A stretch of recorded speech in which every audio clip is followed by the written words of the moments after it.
வந்து பாத்தீங்கன்னா நம்ம இந்த டெட் எக்ஸாம் கிளாஸ் தான் பார்த்துட்டு இருக்கோம். அதுல வந்து 6ஆம் வகுப்பு தமிழ், அதுல இயல் 1 பார்த்துட்டு இருக்கோம். சரிங்களா? இயல் 1ல லாஸ்ட் கிளாஸ்ல இன்பத்தமிழ் அந்த பாடப்பகுதி பார்த்தோம். இன்னைக்கு வந்து பாத்தீங்கன்னா வளர் தமிழ் இந்த பாடப்பகுதி தான் இப்ப நம்ம பார்க்க போறோம். நான் இந்த பாடப்பகுதியில இருந்து தான் நம்ம கிளாஸ்ல ஜாயின் பண்ண எல்லாத்துக்கும் நான் உங்களுக்கு 1 மார்க் கொஸ்டின் எல்லாமே அனுப்பிச்சிருக்கேன்.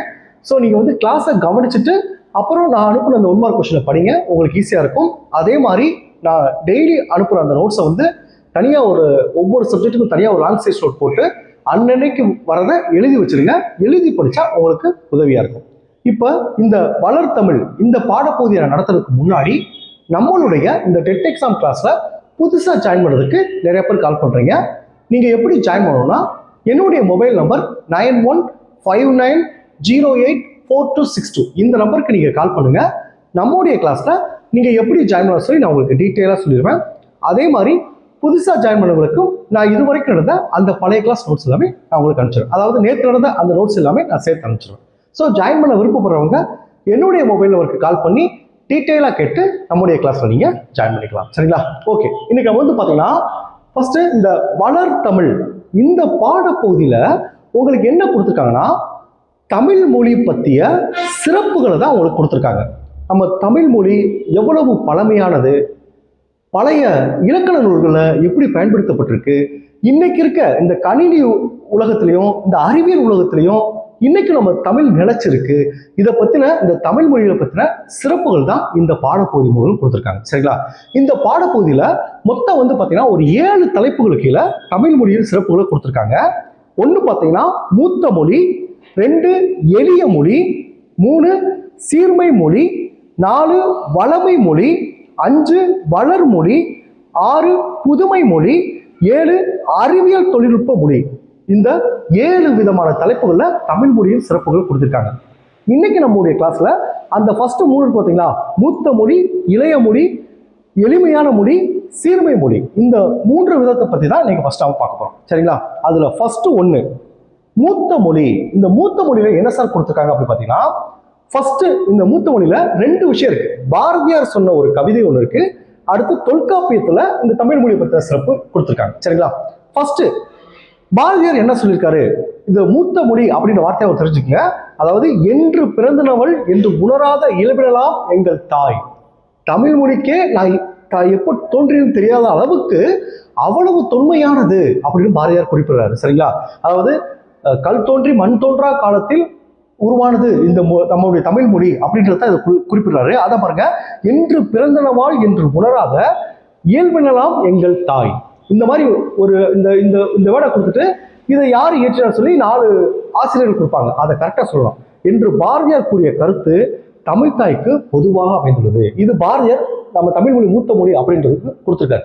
அடுத்து தொல்காப்பியத்தில் பாருங்க, தமிழில் நமக்கு கிடைத்துள்ள மிக பழமையான இலக்கண நூல் என்னன்னு கேட்டீங்கன்னா தொல்காப்பியம் தான். அந்த தொல்காப்பியத்திலே நம்ம தமிழ் மொழி பற்றி இடம்பெற்றா அப்படி என்றால் அப்ப அது தொல்காப்பியத்துக்கு முன்னாடியே வந்து நம்மளுடைய தமிழ் மொழி நிலைத்திருக்கு அப்படின்னு சொல்றாங்க. அதான் பாருங்க, தமிழில் நமக்கு கிடைத்துள்ள மிக பழமையான இலக்கண நூலாகும் தொல்காப்பியமாகும். அப்படி என்றால் அதற்கு முன்னதாகவே தமிழில் இலக்கிய நூல்கள் இருந்திருக்க வேண்டும். பார்த்தீங்களா? தமிழ்ல இலக்கிய நூல்கள் இருந்திருக்க வேண்டும் அல்லவா? இதனை கொண்டு தமிழ் மிகவும் தொன்மையான மொழி என்பதை உணரலாம். அப்ப இதுல 2 விஷயம் தான். மூத்த மொழியில வந்து பாரதியார் சொன்ன ஒரு கவிதை, தொல்காப்பியத்தை பத்தி ஒன்று கொடுத்துருக்காங்க. 2 புரிஞ்சிச்சா? அடுத்து பாருங்க, எளிய மொழி. தமிழ்ல என்ன எப்படி எளிய மொழி அப்படி சொல்லுவாங்க பார்த்தீங்கன்னா, பாருங்க, தமிழ் மொழி வந்து பேசவும் படிக்கவும் எழுதவும் உகந்த மொழி அப்படின்னு சொல்றாங்க. எதனால பாருங்க, எழுத்துக்களை கூட்டி ஒழித்தாலே தமிழில் படித்தல் இயல்பாக நிகழ்ந்தவன்னு சொல்றாங்க. அப்ப எக்ஸாம்பிள் கொடுத்துருவாங்க, ஆ பிளஸ் மூ பிளஸ் டூ அப்படின்னு பார்த்தீங்கன்னா அமுது. அப்படியே அந்த எளிமையா நம்ம அந்த தனித்தனி எழுத்துக்களை வச்சு மொத்தமா கூட்டி நம்ம சொல்லிடலாம். அதனாலதான் தமிழ் மொழி பேசவும் எழுதவும் எளிமையானது அப்படின்னு சொல்லியிருக்காங்க. அடுத்து கீழே பாருங்க, தமிழ் மொழியை எழுதும் முறை மிக எளிமையானது. எழுதுறதும் தமிழ்ல எழுதுறதும் எளிமையானதுன்னு சொல்லியிருக்காங்க. இதற்கேற்ப தமிழ் எழுத்துக்கள் பெரும்பாலும் வலஞ்சொலி எழுத்துக்களாகவே அமைந்துள்ளன. அதில் சார் வலஞ்சொலி எழுத்துக்கள் பாருங்க, வலஞ்சொலி எழுத்துக்கள் என்பவை தமிழ் எழுத்துக்கள் எழுதும் போது இந்த கடிகார முள் சுற்றும் பார்த்தீங்களா, அந்த கடிகார முள் சுற்றும் திசையான வலப்புறமாக சுழித்து எழுதப்படும் எழுத்துக்கள் எல்லாம் வலஞ்சொலி எழுத்துக்கள் சொல்லுவாங்க. கடிகார முள் வலப்புறம் சுற்றி வந்து பார்த்தீங்களா, அதே மாதிரி எழுதப்படும் எழுத்துக்கள் எல்லாமே இந்த வலஞ்சுழி எழுத்துக்கள் சொல்லுவாங்க. நல்லா கவனிச்சுங்க. இதுல வந்து ஒரு சில இலக்கண வார்த்தைகள் வரும். அந்த இலக்கண வார்த்தைகள்லாம் அடிப்படை மட்டும் நான் சொல்லிடுறேன்.